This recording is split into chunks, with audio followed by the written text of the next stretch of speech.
So, good morning. It's wonderful to have two very prominent gentlemen here from the citrus industry, from CGA. We've got Justin Chadwick, the outgoing CEO, and Mr. Boitshoko Ntshabele, Yes. the incoming CEO. Yes. Welcome very much to the Lucentlands Podcast, and we'd love to hear more about what's happening. And it's an honor to have you guys with us in person. We've done it once before, but to have yourself here as well. Massive honor. Thank you. Thank you. So I think let's start off with, who is Boitshoko? Who are you when you are at home? Because at the moment, everybody's just seen CGA and everybody's asking, and you've spent quite a bit of time in the airplane at the moment, I would say. Okay. So what do you do when you're home? What do you like? Do you cycle? Do you fish? Do you... Or just watch TV? Okay. So I chase the wind. Okay. I'm up every morning 4 o'clock, and then 5 o'clock I go out for 60 minutes of chasing the wind. So I also run ultra marathons. Okay. I've done 11 two oceans and 5 comrades. Wow. Yes. That's quite cool. And the knees are still holding up. Oh, of course. there's still 9 more two oceans and 3 more comrades. Fantastic. Oh, wow. Yes. Fantastic. Okay. Yeah. Okay. And where are you from originally? Look, I'm from a place called Muruleng. So Muruleng is just behind Sun City. Okay. Yes. Okay. Yeah. So if you are at the palace, just behind that mountain is where I was born. So you can tell people you're from just behind the palace. No. No, I'm just pulling your leg. Yes. You could say that. You hadn't thought of it that way? No, never. Yes. Yeah. Okay. Yeah. And your path to the citrus industry?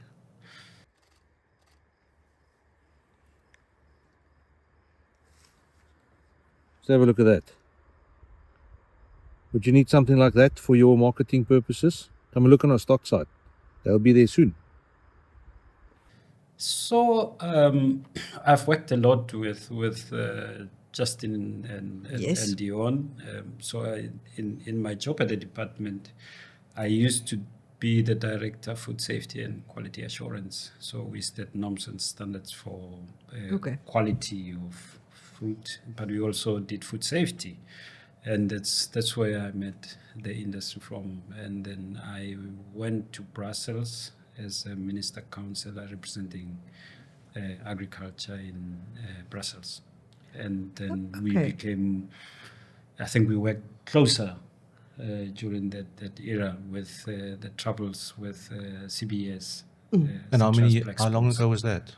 That was 4.5 years. 4.5 years. Okay. Okay, interesting. And Justin, how's your last month been at CGA? No, it's been sort of sad and happy. By the way, I must just correct you. It's Dr. Ntshabele. He's a I most humbly apologize. Doctor. He's a qualified vet, sorry. and now he's helping us with plant health. But no, it's been great, and I'm really happy to be handing over to Boitshoko. I think he's got all the credentials to make his next 25 years at CGA excellent. Yeah. Wonderful. Wish I had 25 years. Oh, I'm sure you will have. Let's see where we go. The funny thing about this industry that we've seen is that people don't really disappear when they get to a retirement age, and I'm pretty sure it will be the same case for both of you when you get to that stage. It's going to be very hard to disappear completely. They won't let you go. Okay. I'm not a spring chicken, so 25 years would put me close to what, 70 plus. So Yeah, well, let's just say good luck for the time that you're going to be with Thank CGA, you. and I Thank think you. it's going to be very exciting. I would imagine you, as I understand, you've been working together for the last couple of weeks. Tell us how that's been. What have you been doing? Maybe I can start. Boitshoko's first day in the office was in Berlin. So that's where his first day reporting for duty. So we were both at Fruit Logistica together, which was fantastic. He met a whole heap of people in those 2 or 3 days that we were there. Can imagine. Must have been a bit daunting. And then since then, we've been together in Durban for a week while he's met the CGA staff and get to know them. We've been in Pretoria for a week. Last week was quite a hectic week. We were with DERCO, we were with DTIC, Delred, the American Embassy. And so we had a really full week last week. Are these just active discussions that went on, or did you just go introduce? Well, he knew most of them already. Okay. Yeah, I mean, in his interaction, he didn't know the American Embassy people. So I think, with America being quite topical at the moment, it was important for us to understand where they were sitting and their views and that. But the others were really just to follow up. I don't know if you're aware, but there's a big summit, EU South Africa summit this week, apart from the Citrus summit. Oh, okay. And it's very little in the news, which is where is that happening? In Pretoria. In Pretoria. But why is it not being? Well, you asked me. I mean, somebody said the other day that this Trump thing is crowding out anything else, and it seems to be. I mean, the only news is that. Yeah. So I mean, this is huge. Both the EU presidents are in South Africa this week, meeting with our president. Yes. So for us, it's vitally important because of the WTO case, and we just want to make sure that whatever is discussed there, that case doesn't get forgotten or sacrificed for other political expediency. And who is there on your behalf about that? Well, the president's meeting with them. President. Yeah, the president is there on our behalf. And he wrote a very good piece yesterday Yeah. on his weekly newsletter about the role of agriculture in the economy. Very good piece. Fantastic. It's really good. It's really good to hear that. And you mentioned the American Embassy. Why did they open the doors when you arrived? No, I've been going to the embassy for the last 20 years. Every year I make a point of going to see them twice a year, at least twice a year. And so I've got a really good relationship. In fact, the last 2 ambassadors we've taken out to citrus farms and I do recall hosted that. them. Yeah, I do for a day. recall that. So there's been a good a network with them, or a good relationship with them. There's a new attaché there. He's probably been there for less than a year now. So I met him probably about a year ago. So just went to see him, and they were they were a bit cagey about sharing a lot, but they did share some of the information, which was useful. Is there anything you may speak about or not? Well, I mean, if you look at their issue, it's about the balance of trade, Yes, sure. and they believe it's tilted. Skewed in our favor. Yeah. Yes. So that seems to be the big complaint, and also some of our animal health regulations they don't believe are sound. The same as why we believe some of their phytosanitary things are not sound. Sure. Our bigger issues on the EU, but I mean, there are some issues that they have. So they are still pushing to get their animal products into South Africa. Yes. Specifically pork and poultry. Pork and poultry are the key. Is there anything that you can maybe, because that's your background, To some extent, maybe you have a comment Listen, on that. I was afraid you were going to go down that lane, but essentially... But we'll make it a short lane. The key issue there is that they wanted faster clearance for their poultry after they've had outbreaks of avian influenza. They want that after they've resolved them, that they can have market access reinstated quicker than we're doing at present. And with regards to pork, it's really that there's a bit of a disjuncture that we have in South Africa in terms of what the international norms of WOA say. We have a stricter requirement for PRRS, porcine respiratory and reproductive syndrome, which we've had 3 outbreaks in South Africa. So I think it's something that the two sides really have to continue working on in order for them to have better clarity on what is South Africa such a significant market for them, for their poultry and pork products, that that they've been fighting for it so long? Not huge. Not huge. Quite. No. Yeah, not quite. But probably symbolic more than anything. It's the principle. Yes. Okay. The principle of the matter. Yeah. They will soon some. I mean, they eat breasts and that part of the chicken, and the drumsticks and the wings are sort of excess. Yeah. So they're trying to find places to send those products, and obviously we eat drums and wings. Yes. Wings, yeah. Drumsticks. So it's they won't send a lot, but it's symbolic, or Yeah, my sense is that it's symbolic. And how much to do with the citrus industry did you have up until this point where you've now come into it? Oh. Well, I always told them that when I was in Brussels, I had their back, so to speak, because almost 50-60% of what we had to discuss with the EU were mostly matters with regards to. I think that was the time that the EU had come with those. Remember, they had that count, the regulation. Yeah, and that's really where we started, because you can't have any number to say 1 or 2 or 3 interceptions would be enough for you to close a market.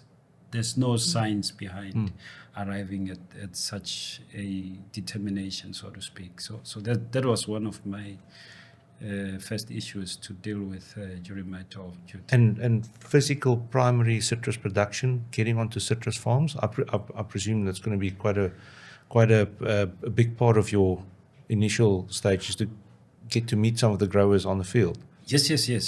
Next week we here in the Eastern Cape. We do that would be the first. So they're lucky that we kick off the actual farm visit tour in the Eastern Cape. Yeah. Nice. Oh, yeah. Well, I'm sure you're going to enjoy that, and it's going to be really nice for you to meet the people as well. Yes. I was just thinking of the timing. It's March 2025, and right now there are some very big things happening for the citrus industry. Yes. I mean, we've alluded to them, but one is AGOA is coming up for renewal. Whether that will happen or not is we don't know. And the other thing is the case in front of the World Trade Organization. Sure. That's also current, and so you're handing over the baton at a very critical time. So, Justin, it doesn't sound to me like you're going to disappear. So they're going to keep you close. Well, yeah, I mean, I looked at the board agenda last time. I thought, sure, I'm leaving this industry with more challenges than when I arrived. And but as you've mentioned, those two, and then the big one is the logistics. And interesting enough, I mean, this week, as I mentioned, you've got the EU South Africa Summit. You've got the case with ITCSI, in Durban. That's going to be also heard. happening, That's being heard What's this week as well. ITCSI? International Container Terminal Terminal Services. The privatization of Durban Port, which has been taken to court. Yes. So that's being heard this week as well. Yeah. So there's a lot of issues, and but there are a lot of people involved with them. So it's not as if I'm the custodian of all the information. And it's the Ides of March as well. Which is dangerous. Yeah. Yes. So let's hope it all goes well. I mean, the chances are let's hope it goes well. Yes. And there are a lot of you are walking into an industry with a lot of big moving parts right at the moment. Yes. So I hope I've got broad shoulders. I'm sure you're going to be absolutely fine. But it is, there are a lot of other industries where things are plain sailing. Sure. And there's all of this happening right now. I think each industry's got its own challenges as it is. Yeah. And with him being in Brussels, dealing with a lot of the stuff, I'm yes, I'm sure this is not new stuff to you. No. Look, the WTO case, I mean, I've worked WTO on the SPS side, representing South Africa for a good 14, 15 years. So I've got some experience in that space. Sounds to me like you've got a lot of very good experience. And it's good. It's actually very good for people to know that as well. For the broader citrus community to know that. Sure. But something like this, there's always some novelty in terms of how these things get resolved. So all of us, including, the protagonist ourselves, and there's a lot that will come out there that we also learn in terms of what ultimately the final determination becomes and how that gets implemented in the end. How does one stay diplomatic in these things without losing your temper or getting irritated and saying something you shouldn't? You can't maybe, maybe. He's the calmest man I've met, and you know, I think one of the real benefits for this industry in Boitshoko taking over is his ability to be diplomatic and calm and understand networking and how to get to consensus and have discussions. I mean, his first comment to me was, "Why can't we sort this out another way other than going through court?" You know? So that's how he prefers to, and I think we all do. We love it, but unfortunately, they pushed us to a point where we have no alternative. Yes, that's what go the route. Yeah. I think when sometimes something must be said as it is, but in this case, you can't, because there's so many toes that could be stepped on. It must be difficult to keep that diplomatic tone, calm yourself, and then take it forward. So it's yeah. I mean, I think the thing is we've always been science-based and relied on that to set all the rules, etc. And unfortunately, in this case, the EU, you know, have disregarded science, and so we have to go the route to try and get them to understand our position. Well, we've got some of the best citrus scientists in the world. Correct. Absolutely, Yeah. absolutely. Yes. We've also been quite lucky that we've been working quite closely with CRI, and we have some inkling of the amount of effort that has had to go into preparing for this. This And how sensitive the information, or yes. not how sensitive the information is, how sensitive we must be in helping them put the information out. Yes, understandably. Yes. Yeah. So every best luck with that. Is there a timeline? Yeah, it's sort of being pushed out a bit, unfortunately. So the next point is the presentation of your case to the panel, and that's where all the work has to be done, because you only get one chance at that. You can't add other items to your case later. So our lawyers in Geneva have been very thorough, as has our trade lawyers, Hilton and Lambert here, and Vaughan and his team from the technical side, to get this case 100% together. So it has taken a bit longer than we had hoped.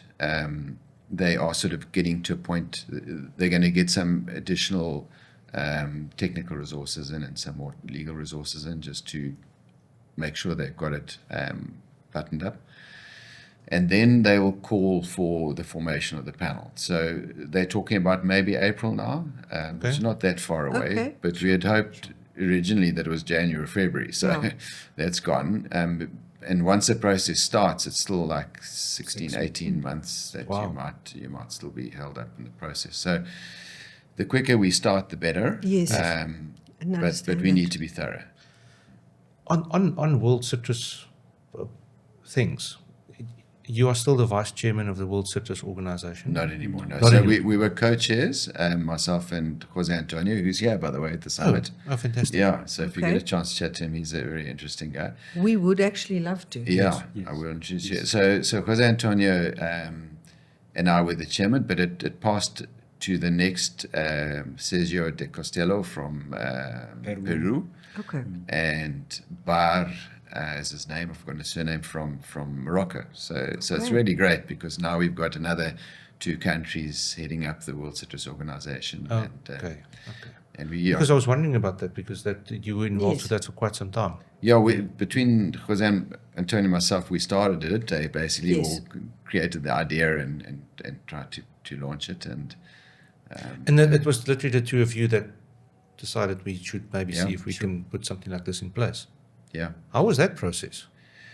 Yeah, so we saw, around the world, there's a World Avo organization, there's a World Apple and Pear, there's a World Berries, there's a World Table Grape. And we thought, wow, we're sitting back here and everybody's promoting their products and taking their products forward. So let's see if we can create such a thing for the world citrus. And a lot of people jumped on immediately. So we got most of the bigger exporting and producing countries on board. There are still some that we've got to get to the table, and that's now Sergio and Baz's responsibility to get them there. But it's quite exciting to see how it has grown in membership and representation. Yeah. Fantastic. That is very exciting when you start to see people from around the world. That talking with each other. They've got the same background. They've got the same production type of fruit. And I would imagine there's always an opportunity to learn from each other as well. Absolutely. Because, you've got the same fruit. It basically becomes a commodity from different countries. So if you can work together, it should make it work better. Indeed. I want to go back to the World Trade Organization. So we are in South Africa. We don't know much about this. The case that you're presenting, is this business as usual for them? Do they get this kind of representation from lots of people, lots of places, or is what you're doing quite unique, quite unusual? It's unique for South Africa. Yeah. It's the first case South Africa's ever launched. It's not. If you go into the WTO website, people are raising panels the whole time. Okay. Yeah. So it's not an antagonistic approach. Okay. It's just it's a tool you have available to sort out a dispute. It's a dispute resolution mechanism that's available. Okay. Yeah. And it's ongoing with other countries and other issues. But it's fairly standard, yeah. Okay. Yeah. It's like going to court, essentially. That you have a dispute, you can't agree. Somebody looks at the agreement is called the SPS agreement, which says how you should set up measures. And we believe that the measures that are being set by the EU are non-scientific in that they don't consider certain elements that are required. Remember when we were at the symposium, we did the one podcast with the lady from the Netherlands? Inga, yes, with Inga. And she told that there was something about apples to Japan or China that was also went through a dispute with another country. So when they tried to ship their stuff, they also tried to block them and they could fall back on It set a precedent which they could refer to. Yes. Oh, that's right. Yes. Okay, so it's going to be very interesting. And the panel that gets chosen are these people, citrus experts? They're three experts who are put on the panel. One gets put forward by South Africa, one gets put forward by the EU, and one by the WTO. Oh, okay. So, and generally you'll find that they don't agree on the experts. And then if they don't agree on the experts, then the DG of the WTO decides who the experts are. Okay. So, and they're not necessarily citrus experts, but they'll be pest risk assessment experts or experts in some area like that. Yeah, probably in the pathogens that's being discussed. Yes. Yes. Oh. Oh, interesting. So with Vision 260 being now in year 2 of the 10, am I correct? It'll be year 3. I think there was 22. Yes. So it's 23, 24, and this will be year 3. Yeah. What's it looking like for the rest of the initial planning stages that you had? What could come in the next 10 years when you kick this off? I believe the numbers were a little bit down last year. So how is the forecast and things like that still looking for that program? Yeah, so it was last year's estimate at the beginning in March last year was 182 million cartons, which was 10 million ahead of the 260. We ended up on 165, and the reason for that was mostly the juicing dynamic, which drew about 12 million cartons of Valencias alone out of fresh. Now, the big question is what's going to happen to juicing this year and the next few years. And we're very fortunate to have Prof. Marcus Neves here with us. And in fact, at 2:00 we've got a processing workshop with all the South African processors and Prof. Neves. Now, Prof. Neves does the estimate in Brazil. He and the university in northern Brazil do the estimate together. And it's a big thing. If you think about the fact that they 75% of the world's orange juice, and orange juice futures is a very big product. What is a future? Sorry to interrupt you. Well, it almost sounds like a share. It's sort of. Yeah, I don't know the right word for it. Determined price. Yeah, so commodity. You buy futures. Yeah. So you'll buy as far as I understand, you'll say, okay, I'll buy 1,000 liters of orange juice in October for X amount. Certain price, yeah. Okay, and then even if you're not producing orange juice, you most of the futures aren't actually physically ever moved. Yeah. So it's a financial like cryptocurrency. It's a they call derivatives. Stock market, so they derive concept. From, it is. Yeah, it's an investment way of investing and making money. But, Okay. You could do it on a share. So you could say you're going to buy, what stock can you think of? Sun International. So you're going to buy that share price at X amount in the future. Yeah. And then if there are many people, then the price will tend to follow that idea that the price is going to be at that. So it's a derivative of the base price. Sounds like a lot of maths involved. Sorry, I interrupt you. No, if you'd bought orange juice futures in February last year for later in the year, you'd have made yourself a ton of money because it just, if you look at the graph, it just took off. And the reason for that was that there was very hot and dry conditions in Brazil, like 40 degrees plus, and every time as the fruit was blossoming, you had these heat waves, and so all the fruit dropped to the ground. It wasn't about HLB. Well, that's the $1 million question, because they do have HLB and it's rife. And talking to somebody, and I'd like to clear it up with the prof, is that they said if the trees had been stronger, they'd have held onto their blossoms. Oh, interesting. So the HLB impacted on that. So how much of that is a case, we don't know. But it had a ripple effect throughout the world in terms of orange juice. And orange juice stocks were very low because for a few years they'd had low crops. So orange juice reserves were almost at zero. And so everybody was scrambling to get orange juice. Our plants here worked 24/7, 3 shifts a day, just squeezing anything they could to make orange juice. And our price here in South Africa went from 1,000 Rand a ton to 6,500 Rand a ton. So suddenly it became really profitable to go to juice and not export. So all the marginal fruit didn't get into the market. Yes. So it was a good thing. And although we didn't hit our targets for 260, which was what you're asking about, the farmers on the farm made good money from their juice. So overall, it was a good financial year for farmers. So it's a bit like this, people make plans and God laughs, and you're planning all for this huge flood of citrus, which is going to go through the ports and all the rest. Yeah. And then the ripple effect somewhere else in the world creates this opportunity for people to send their fruit to juicing. So you can plan as much as you like, but there can always be that wild card. But that's all about oranges. But on mandarins, we were actually ahead of 260. Okay. Lemons just behind, and grapefruit just behind as well. But but mandarins is the big ticket item. I mean, that's where all the plantings were if you drive around. And so we still maintain that'll carry on growing, and it'll get there. Yeah. So still positive about getting close to that number. Just restart that camera for me quickly, please. Please So do. on the juicing fact, has that impacted the amount of levy money that came into CGA? Yeah. Because it obviously wasn't exported. Yeah. But I'd rather, what they say, happy wife, happy life. I'd rather happy farmer, happy life. Yeah, exactly. I fully agree with you there. Yeah. Yeah. We heard a lot of farmers saying, wow, it's been like this absolute godsend that they've been able to do that. Yeah. Yeah. So And has there been many new juicing facilities being established? There are a lot of people looking.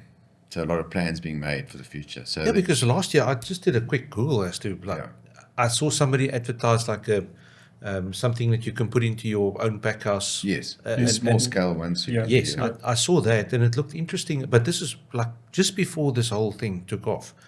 So now I can imagine that everybody's like trying to like get. But I think they'll need to put in a lot of infrastructure. You need to put in tanks and all that stuff to keep it fresh and pasteurized and stuff. So the interesting thing is Egypt now is putting up 3 or 4 massive I plants. believe so. I've heard that. And so what's going to happen is the supply from other sources is going to increase, which is going to put a damper on the prices. Brazil, we'll hear later today and tomorrow whether they're going to recover or when they're going to recover. And then the other side of the equation is that the prices have gone up so high that there's some consumer resistance against orange juice now because obviously people will only go to a certain price and then they start looking at alternatives. And then the juicing plants themselves can use other juices to blend. Yes. So they don't use orange juice, they use mango or other juice to blend. So all of these things will have a damper on the price. The price. We just don't know how much of a damper. Like I know I think it was beginning of last year, Ceres fruit processors in Ceres were like overflowing with apples because they've had quite a bit of hail damage. Yes. Okay. And they just didn't have enough space for all the apples that was juice quality. Yeah. Oh, really? So that's a nice problem to have, but it's still a problem. But if you've got massive plants and you can't sell the juice, Oh, okay. But Justin, you must tell them about how they were running the plants 24/7 during this. Yes. Yeah. So tell us about how did this go? More information. No, we're not that close to the processing guys, but we just know that they were working 20. Making hay while the sun shines. Yeah. I wanted to ask you, you mentioned that Egypt, okay, so when there's a demand, obviously the supplier will always try and fill the demand. There's South Africa, and you're saying Egypt. Is there anywhere else in the world that's scrambling to create more juicing plants? I heard Australia's doing a bit. You'll probably find that Spain and Turkey, those countries, Turkey probably put in plants. Yeah. The interesting thing was that it didn't really happen with lemon process. So there was an abundance of lemon juice around, but not orange juice. Yeah. Okay, interesting. Yeah, but lemon juice will probably be used in like more industrial type of uses versus orange juice will be consumed. Yes, correct. Yeah. Yes. Interesting. It's an interesting field. So on Vision 260, we spoke a little bit about what happened this year, but on logistics, how are things moving with logistics? Moving is a good word, yeah. Yeah. How things are moving. Yeah, look, I mean, we still maintain that the medium to long-term solution is private sector investment in the ports. I mean, that's simply what's got to happen. But it's not all about money. It's all about management and systems in the ports. Sure. So, I mean, we know the guys in the ports well, and the operational people are amazing people.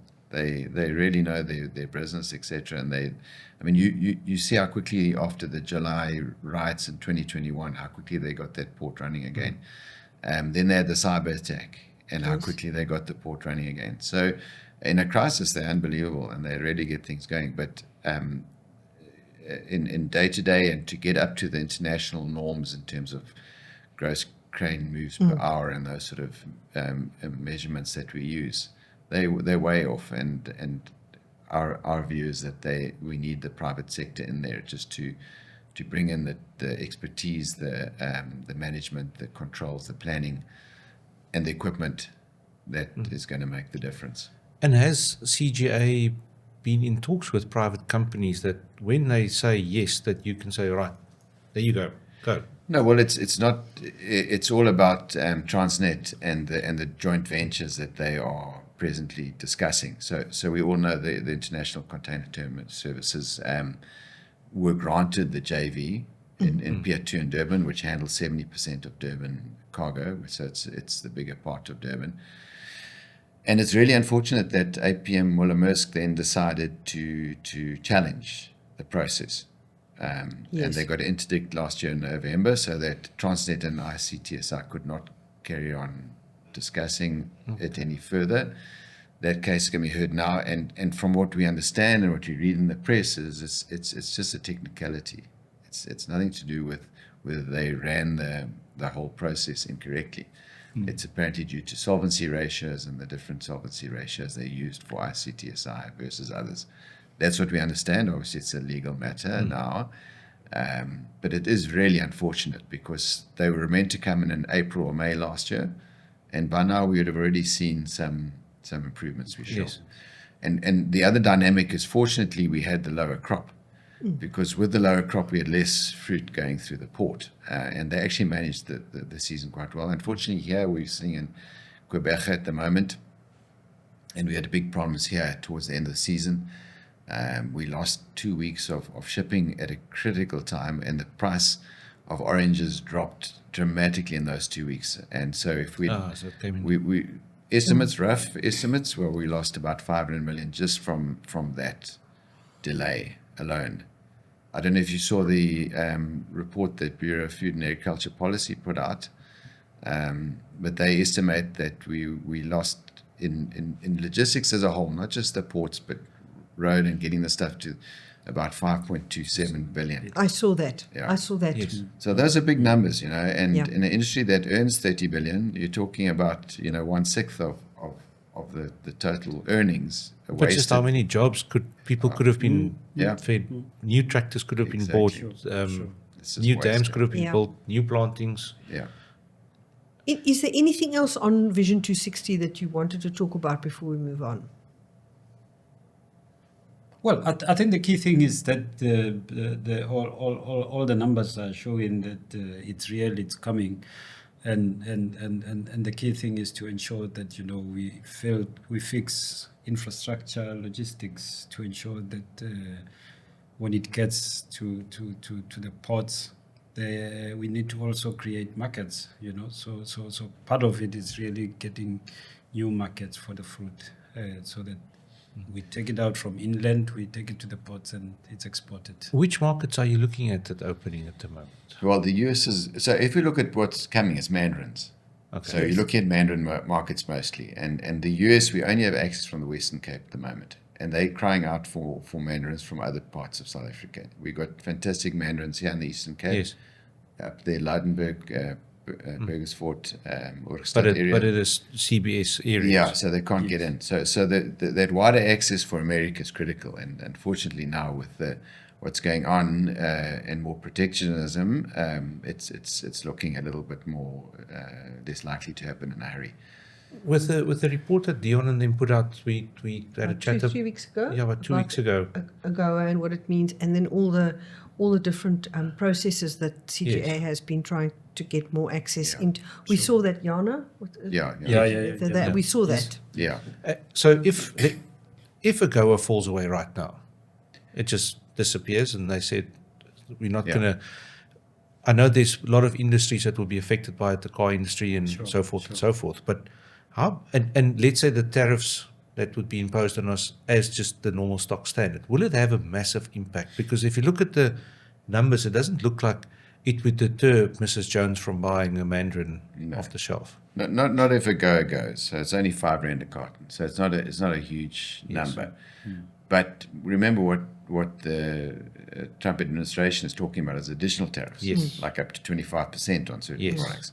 That then makes a difference, especially if South America don't have the same tariffs. They're just across the pond from the US. So they get in a lot easier than us. But I think it's more once again the relationship, and what AGOA has allowed us to do is to have a platform to discuss a lot of stuff with the US beyond tariffs. Okay. They have AGOA forums, they have AGOA meetings, and that means officials get together, and that's an opportunity to discuss stuff. Okay. And it's not just for citrus; that's for all the industries. No, all products. No, as you mentioned, the motor industry is the real one that's going to take a massive strain if AGOA is scrapped. Yeah. But I think we despite AGOA and the challenges, what's probably making a lot more sense is that it might be useful. And in our discussions last week, the officials were telling us that they're thinking of a much more firmer and, if you like, more predictable trading platform. So they're looking at something along those lines to discuss. So an alternative to AGOA. Yes, because AGOA is an act of goodwill that the Americans are extending to South Africans. And we talk about it from a South African perspective, but I understand it's not just South Africa; it's to many other African countries as well. Sure. So when you are speaking to them, are you joined by the other people from Africa, or is it like a one-on-one, or do you ever have any connection with the other African people with AGOA? So they've got what is called an AGOA forum. Okay. So it's all the beneficiaries to AGOA, but there's also in those discussions business and labor and governments. So that's AGOA forum discussions, but you also have bilateral engagements, so individual countries. Okay. So it's the forum, but there's opportunities to discuss on a bilateral basis. And in terms of what Africa produces, I presume, and please, I'm more asking, Sure. is South Africa the biggest citrus supplier to the US in AGOA, or is there other countries supplying? No, there's nobody else has got access to the US out of Africa. So other than North Africa, Morocco sends there, but if we're talking southern or sub-Saharan Africa, there's yes, but that will be the same season, if I'm correct. Yeah. Okay. Yes. They're far north from us. Yeah. Okay, we spoke about new markets. You mentioned the USA. Yeah. And after that? So we've got access for Vietnam recently. So Asia's the big, especially for mandarins. And if you look at India, I mean, to me, that's the next. I saw your article about the next India. frontier. Yeah, it's exciting. And we've got our Indian representative here at the summit as well. So he might be a nice guy to chat to. But India, the volumes have gone from 10,000 tons in 2022 to 30,000 tons last year. So it's increasing dramatically. It's mostly mandarins and oranges, but there's maybe some possibility for more grapefruit but not really lemons. They like limes rather than lemons. Yeah, we're not lime producing. Yeah, so good India's and if you look at the work that Hortgrow has been doing on apples and pears, they've been hugely successful in India. 85% of imported pears in India are South African pears. We heard that. Remember at the IFPA conference. So, and this year for the first time we're putting our or trying out a promotion program in India. Yeah, exciting. So that's really exciting. How many cricketers have you got on that well, promotional program? We've got fantastic support from the embassy in Delhi, and Ambassador Sukalal's just arrived there, and he wants to get all the IPL cricketers to the embassy to have a function of some sort to launch fruit. He's very keen on the fruit. It's exciting. And then, we are talking about an ambassador of some sort. So Avos from New Zealand use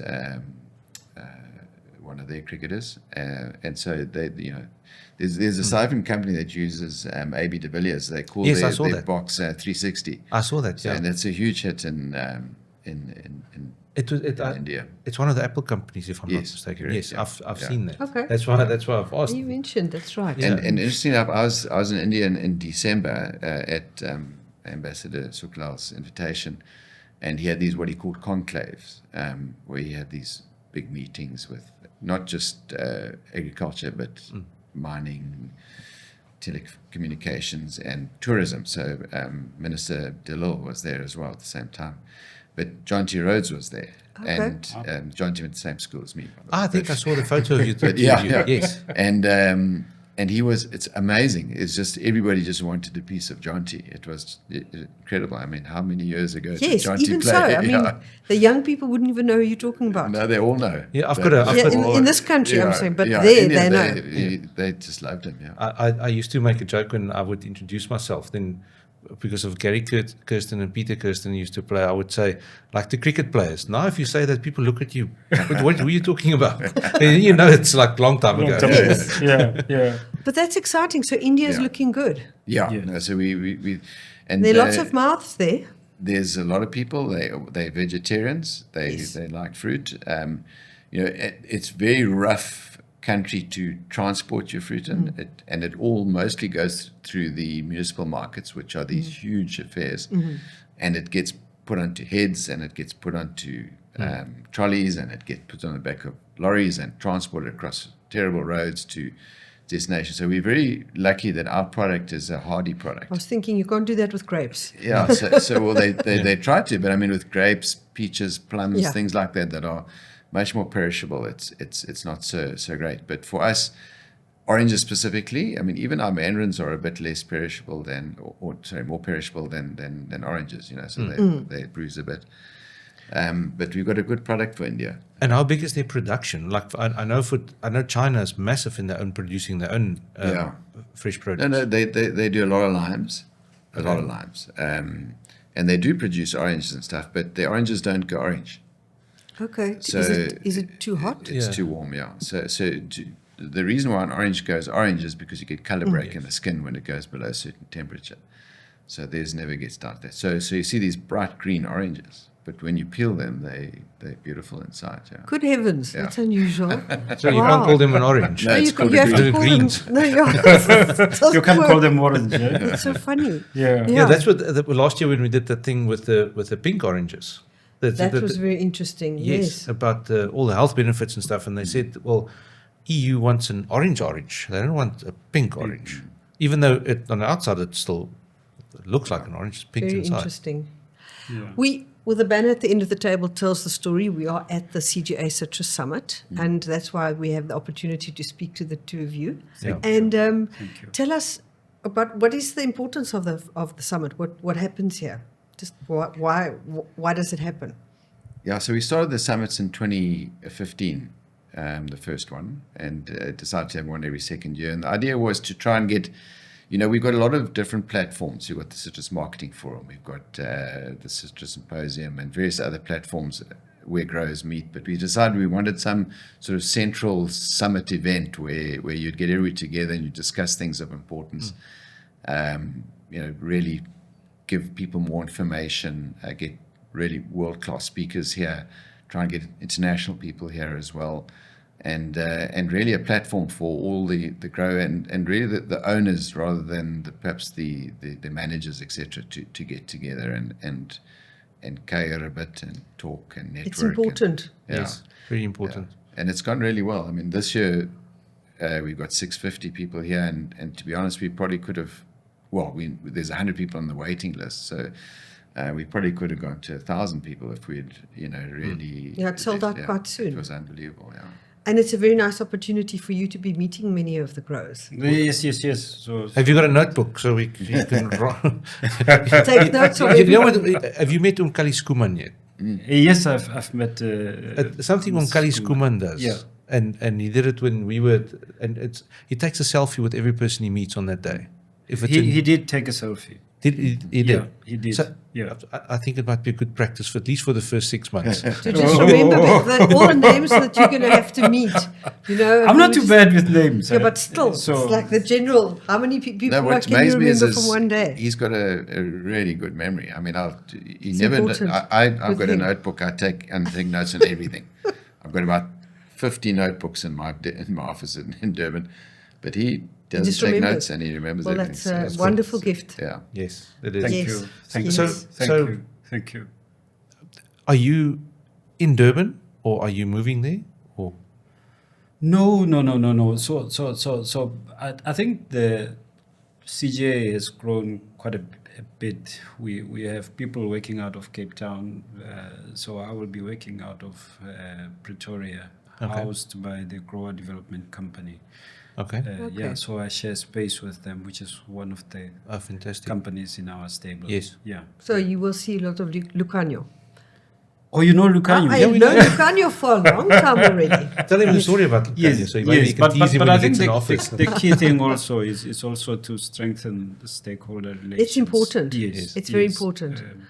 No, look, I've done quite a lot of work in the development sector, and have worked with Lucanio since he joined, actually. Sure. So it's nice when you've known someone for quite a while and you see them again. It's always a pleasure. Absolutely. Yes.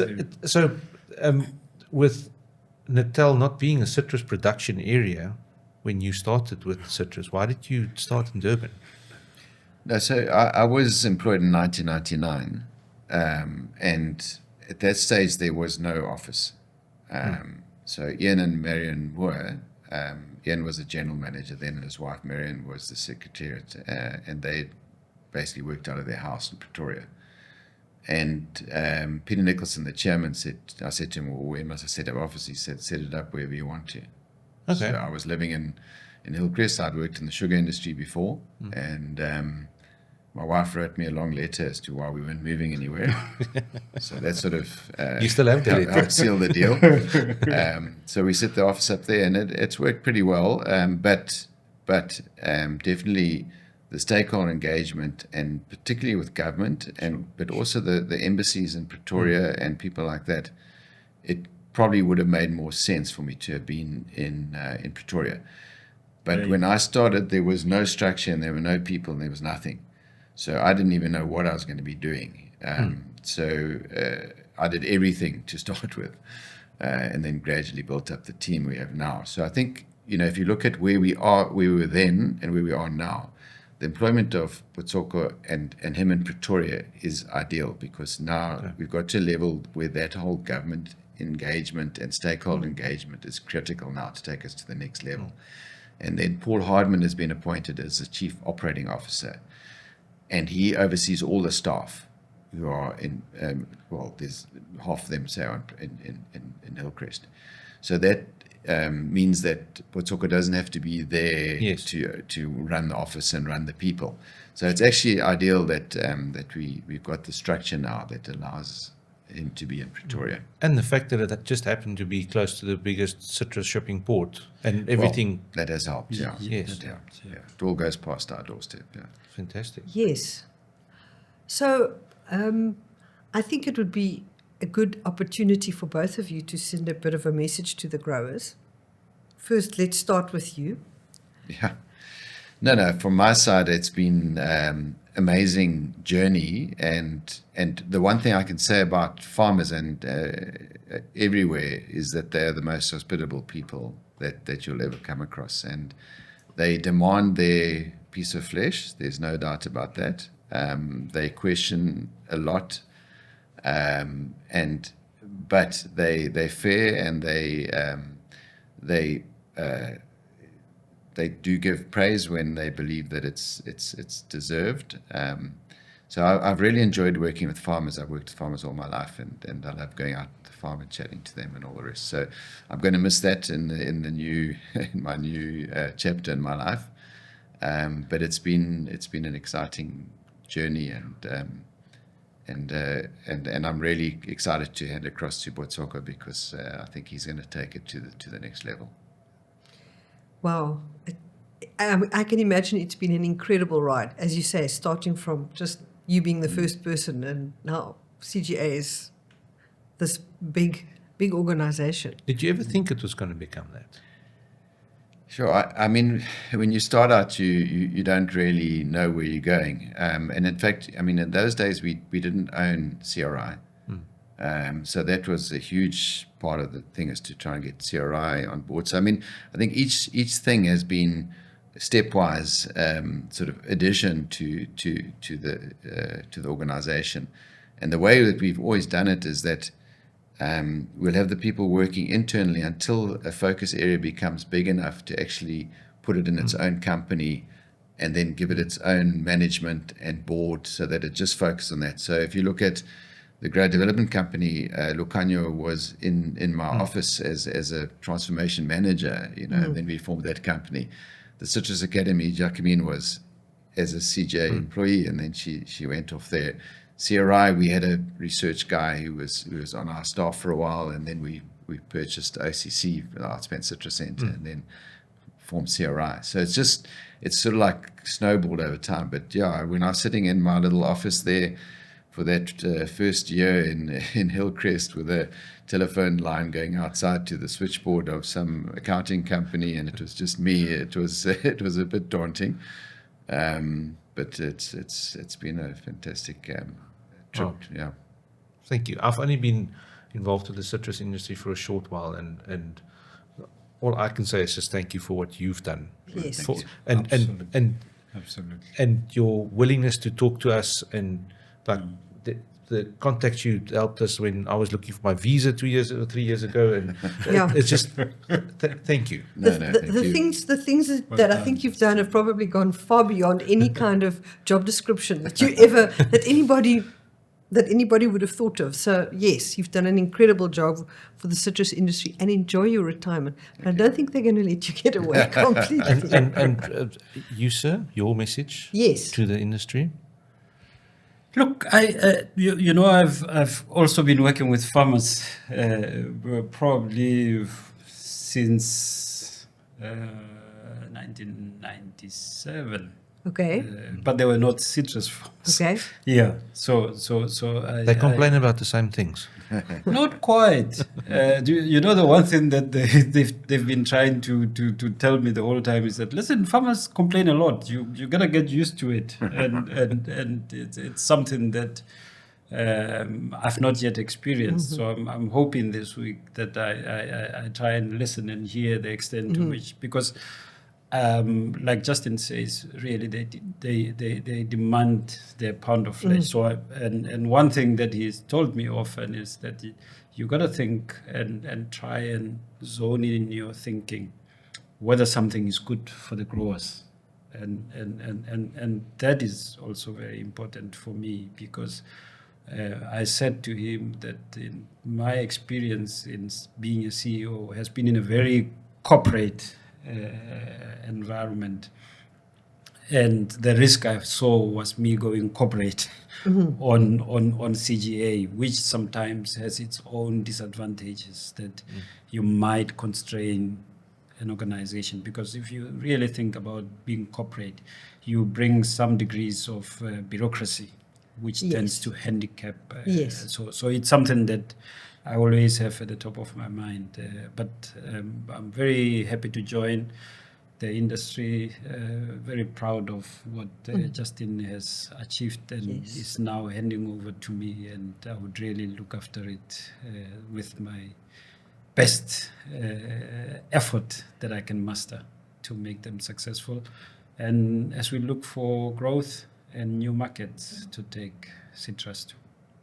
Can I just say one thing as well? Yes, please do. To Louise and Dewald, I want to thank you, Lucentlands, for your support. Sure. And Louise, going back to the writing of the different publications that we've done over the years. I mean, I was looking at one the other day because I was doing some research for the Citrus Legends, and looking at the Succession one. I mean, there was an amazing piece of work. It really is. And thank you. So thanks for your support. It's an absolute pleasure, and I want to say to you the very, very best of luck. Thank you. Going forward. Thank you. I think you've got an incredibly supportive industry. Thank you. You've got incredible structures that you will be inheriting. Absolutely. And you just have to keep steering this very big ship down whichever into the future. It's a huge and incredible opportunity, and I'm sure we'll chat to you again in the future. But we've got a final question, completely random. How would you like to involve more young people, especially young women, in agriculture?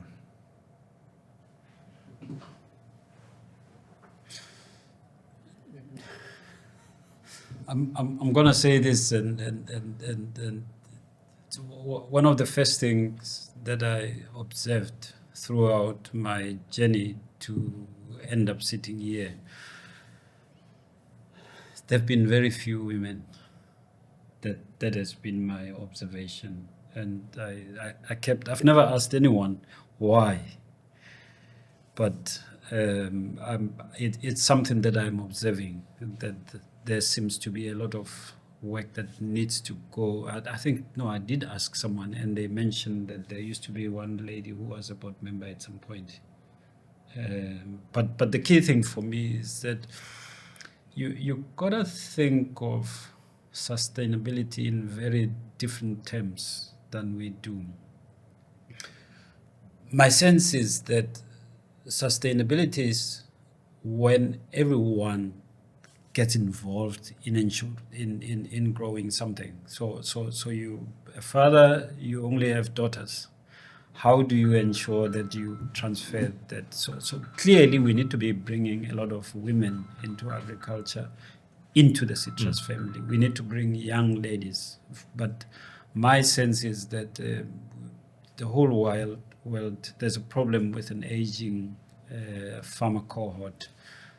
So I go beyond women, but saying young people, really. We need to bring young people into farming. So part of that is really to give them exposure, but also the business has changed over the years. I think there's different roles beyond simply being farmer in the field, but there's trading, there's processing, so there's huge opportunities to get women involved in the citrus industry.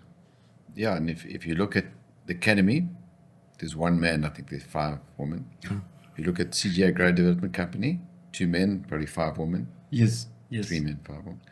So in our and in CRI, well, I was going to get onto the researchers. You were at the CRI symposium. Yes. How many lady presenter scientists were there? Many. Full up, more than men. Sure. And they're amazing scientists.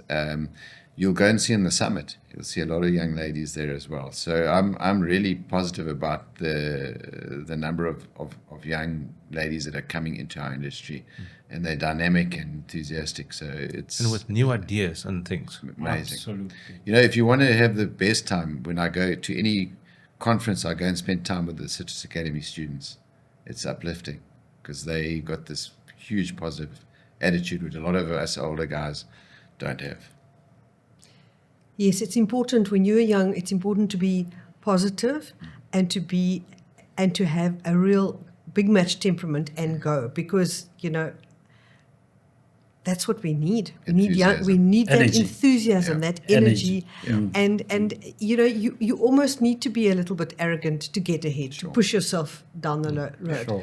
Yes, life is going to slap you around a little bit, but you need to have that get up and go. But we spoke about it yesterday on the road while we were driving down here. Is that the time has come for young girls. For women. Yeah. Very much. The time has come. I've got 3 girls, so it's. Okay.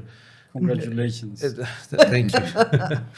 It's a difficult thing to keep them motivated in a even at school still, in a very male-dominated thing. Everything's about the rugby and the cricket and things to keep them motivated. So it's. I think our industry is doing well. I really do. You do see it. Yeah. I think I see it. Yeah. You It's do changed see a it. lot, yeah. Well, thank you very, very much for joining us. It's been incredibly interesting. Justin, best of luck with a bit of a slower pace, but I don't see it happening. They know where to find you. Are you going to be like Willem Besby now, traveling all over Africa? No, I do enjoy traveling, but I'm going to get myself Starlink. That's what he said he's doing. There you go. There you go. So that I can talk to people from the bush. Yeah.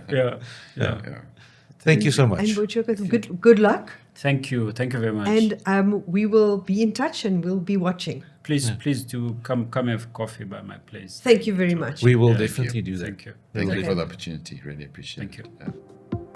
That's it. That's it. Yes. Wasn't so bad, was it?